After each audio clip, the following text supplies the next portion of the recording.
Alors, nous allons baser l'actualité en fait sur 6 exemples. Et le premier dont je souhaiterais vous parler, c'est celui-ci.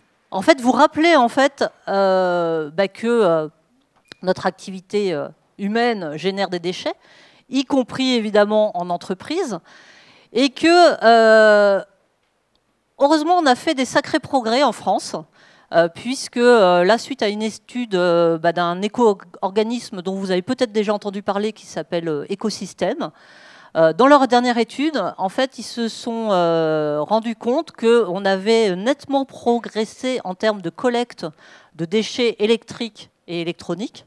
Hein, l'acronyme D3E, si vous n'êtes pas encore familier avec cet acronyme-là, c'est déchets électriques et électroniques.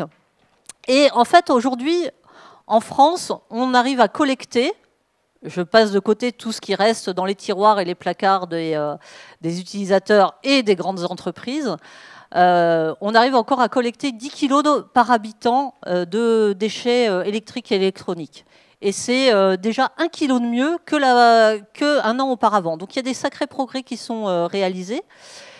Et cette collecte, ce qui est intéressant de voir, c'est que c'est une collecte principalement encore en déchetterie.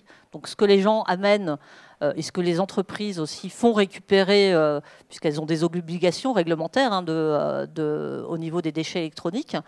Donc ce qu'elles vont ramener soit en déchetterie, soit qu'elles vont faire collecter par des éco-organismes, ça représente encore 50% de la collecte. 20% se fait à partir de la grande distribution, hein, des magasins spécialisés, la Fnac, Darty, etc.